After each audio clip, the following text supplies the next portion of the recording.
Ritiba. Siya nga. Magkano naman ang balak mong utangin, paring Victor? Malaki-laki rin. Mga 50,000. Wow! Malaki-laki nga. Pero mabibigyan ka ng ganyang kalaking halaga, pare. Salamat naman. Pare, pwede bang ipaliwanag mo kung papaano ang bayaran?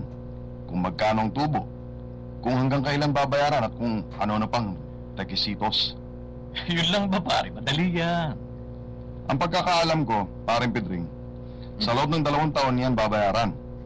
Pero hindi ko makwenta kung magkano ang babayaran ko at kung kailan ako magsisimula magbayad. Kung hindi ako nagkakamali, ang sabi sa akin tuwing 3 buwan yata ang pagbabayad. Tama ka, pare. Tuwing 3 buwan nga. Teka ha, kukunin ko yung mga papeles ko nang ako'y umutang nung nakaraang taon. Ipapaliwanag ko tuloy kung magkano ang tubong babayaran mo sa perang gusto mong utangin. Magkano ang babayaran mo sa loob ng 1 taon at kung magkano ang babayaran tuwing 3 buwan. Salamat pare. Sabi ko nga ba't sa'yo hindi ako mapapahiya o mag-aalinlangan magtanong eh. Teka ha, sandali, pare. Kukunin ko lang mga mapapeles para makasiguro tayo kung magkano nga ang interes. Sige pare, hihintayin kita. Madali lang ako.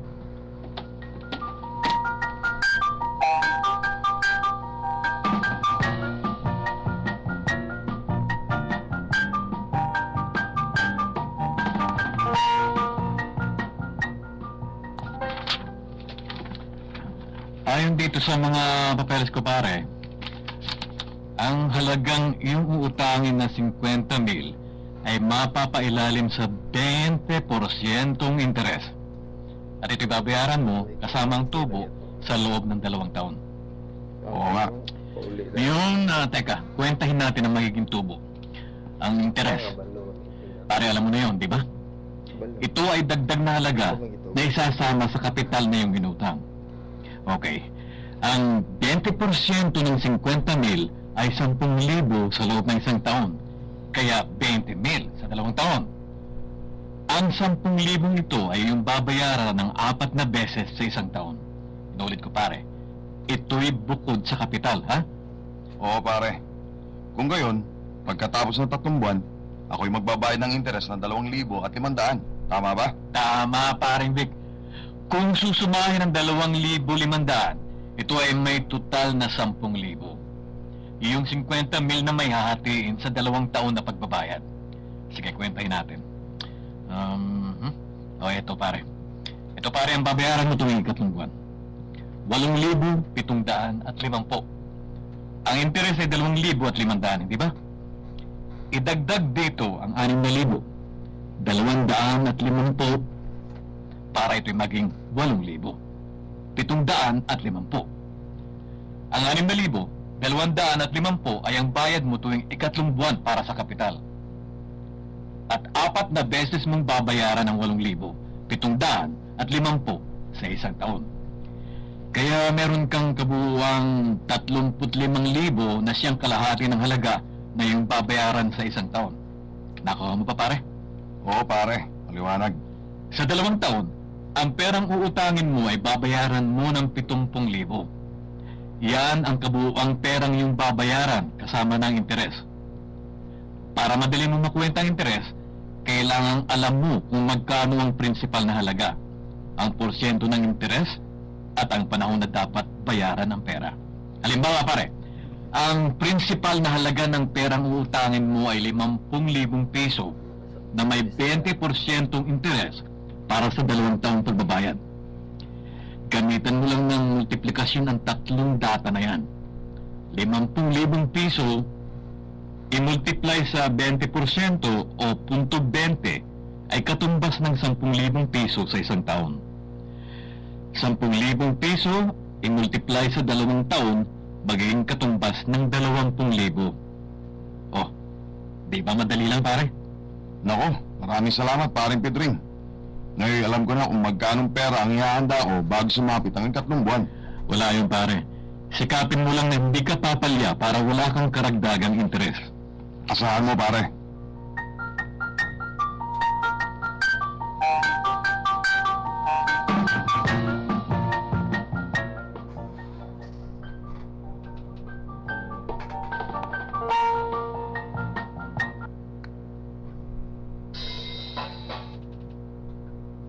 Okay, so yun na paminaw ng ato ang episode karon pagkuha ng interest murag sa tutok nakuha ba ito ninyo ang katong mga numbers sa ito murag 8,000 sa ito tumput daan at 50. So kung ordinaryo ta nga kung Bisaya kita kayo no murag maglisod tagapa sa ito di ba? Pero kani siya nga module gi-design gid siya para sa atong mga A&E learners.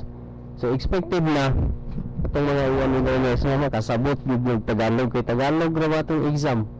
Then kaning pagkuha ng interest usa ni maalakit ni siya sa atong exam. So tun-oy gininyog maayo. Sorry sir, kuan dito sir, 8,750.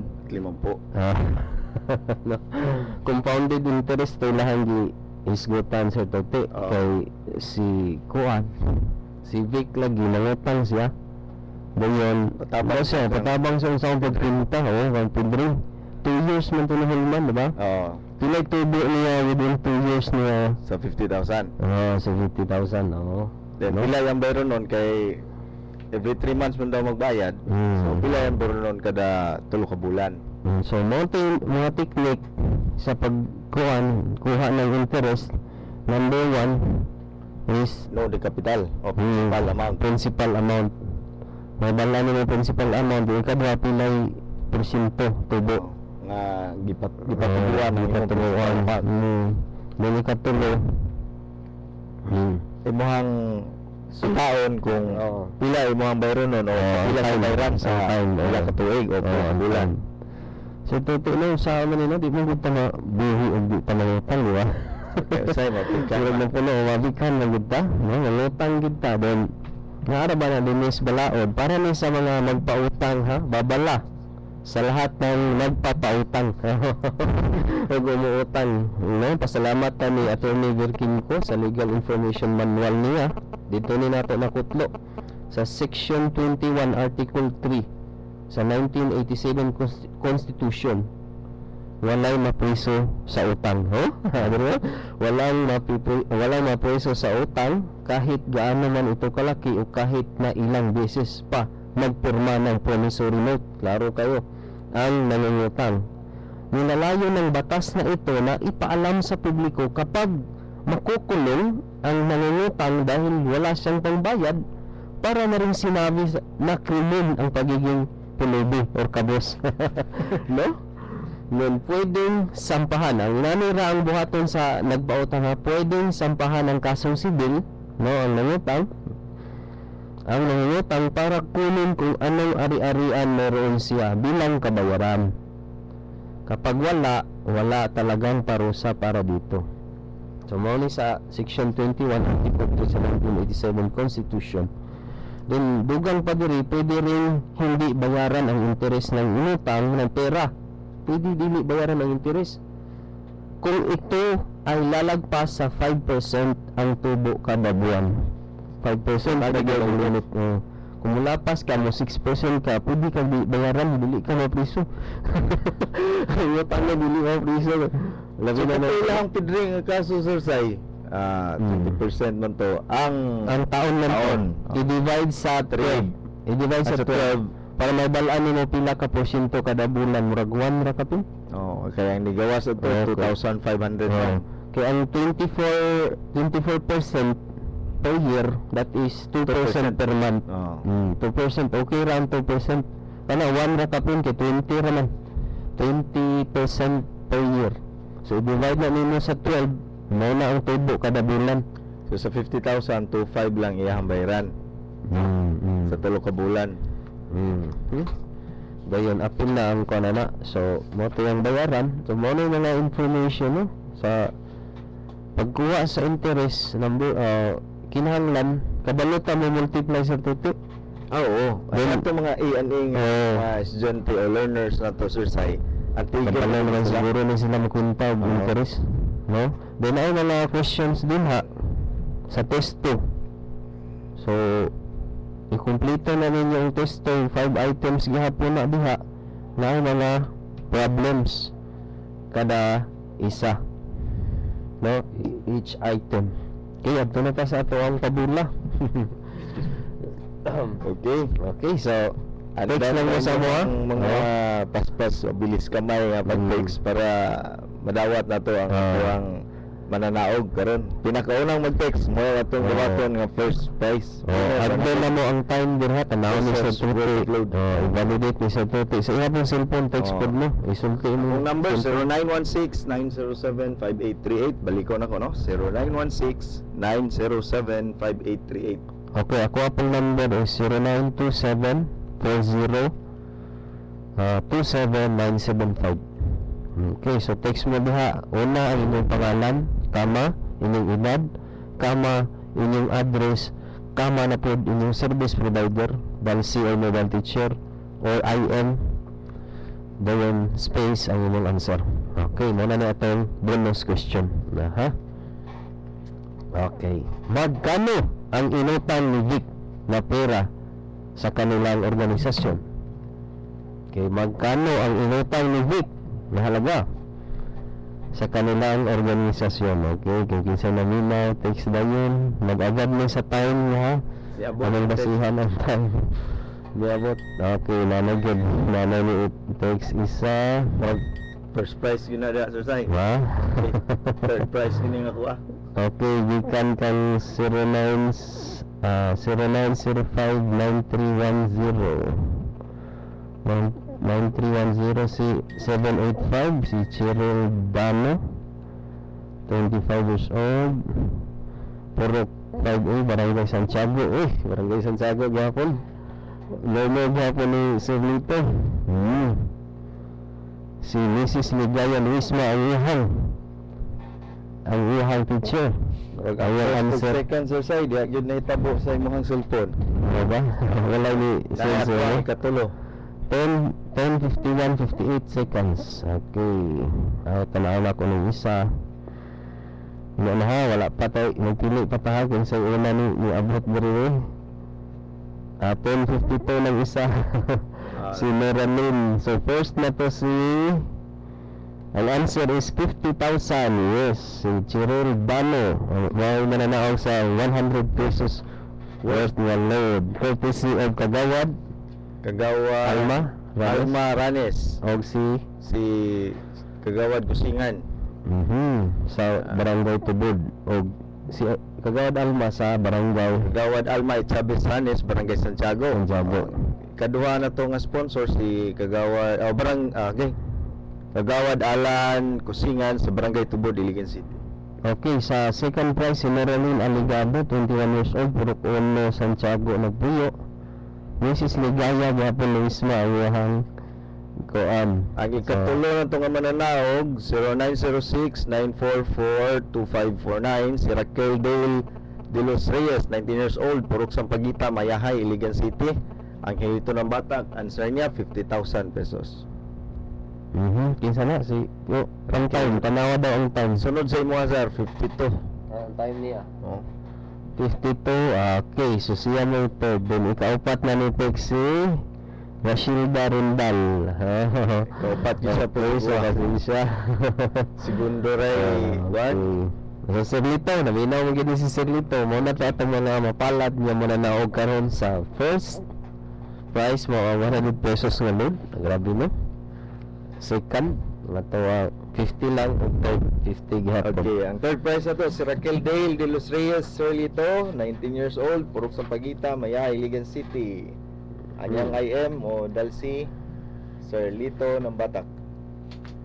Okay, may pagpaminaw diya ka Sir Marsan. Kung Dalsi Northeast Morbi. Tumabtik na kuan. Si nag-greet na ba nga to ang mga wala pa. Gikan kang Ma'am Fe Aloy, Ma'am Milet sa cabin, Ma'am Aida lang no. Dayon abot ta diri ka Ma'am Edith Badilies, padulong dito sa kang Ma'am Ruth, kang Sir Edwin o Ma'am Mayet Kabibil. Dito na punta sa kang Ma'am Ben. Layo na to sa Sai. Sa Buron. Punta diri sa Juarez na to kang Ma'am Bibian. Pero di po na to kalimtan ang isa gyapon na to ka Dalsi. Okay. Ma'am si Ma'am Vilma Kalinda og si Ma'am Delia Tahod. Delia. Ako ba tayo nalimtan sir? Okay, kaning atong mga sa atong mga learners no, natay mobile literacy class nga i-launch ugma. So tuti kay Ma'am Norma, diya sa Bagong Silang, taga Bagong Silang. Natay launching diha no sa mga Kasi mangutana sila sa Oh. say nga holiday man. Okay, Oh. wala may walay holiday holiday ta. scheduled. Oo. Activate pa. Depende na sa sitwasyon. Wala gyud sa say. Kaya sila holiday ugma, scheduled man na. So push Oh. through gyud na siya. So kana si Ma'am Norma na mag-launching na siya ba sa Bagong Silang sa kuanda sa eskwelahan mismo. Okay, Ang launching sa Tutana. Tata ni Ma'am. Ito na bago na mobile teacher ug atong mga natay dusi ka mobile teachers no dinhi sa Iligan City. Okay. Og may pagpaminaw day kay Ma'am Lani. Kaparida Oh, og Ma'am Lani. Ma'am Melife Itugo. Okay, si Ma'am Lani na mo na in-charge na ba nato sa ato ang para makakuha ta og funds Fans na ibayad nato diri sa tuwang airtime sa kang Madam Oh. Sara Arapata day may pagpaminaw dia. Ang isundan nga program. Okay, so for more details na about sa A&E program, kay kaning A&E program, once nga makapasa mo sa ato ang exam, na nato upcoming nga exam karong October 6 na din schedule nato. Once nga makapasa mo sila ni katong mga narehistro, mag-graduate sila sa high school o sa elementary. Gamay ra ang atong elementary nga entrance, murag mamisu ka mo 20. Ato ang takers So, taker sa elementary, kasagara din nato is high school. So, good luck sa atong mga learners no, kung naman lang tayo 1 month to review, September. Then, pagka October 6 first, Sunday of October na siya. No, mapahigayon ang ato ang national exam sa UAMI. Dayo na gyud siya susay, wala na gyud. Ayun na, wala na daw na yung changes. Okay, andam-andam na gyud ta mga igsoon sa tuwang ENE test. Lagi. So, natay na na-reviewer, then usa na ning radio-based instruction as reviewer sa inyo ha. Kaya kaning atong mga lessons na year na to is gikan gini sa core modules. Oh, dayon based on experience po sa mga susay. No? Gikan din sa core modules. Then sa sunod, Sunday, ang atong episode, nindot ni siya kay geography. Okay. About Ano geography. ano og mga mapa susay no? So, okay. So, wala na tayo igong panahon, Sir Tete. Okay, sa ngalan sa atong station manager Sir Ramil Imborong, sa atong technical sound director Sir Judy Itom, sa atong SDS sa Deputy Iligan City Dr. Randolph Tortola, og sa atong ABA instructor Sir Cyril Regal, kinikitos kanungan Sir Tete. Kita sa mga sunod higayon, sunod Domingo, alas 10:30 taga taman sa alas 11 para sa atong ABA session, Sir Sai. Okay, basta sa ALS. Bye.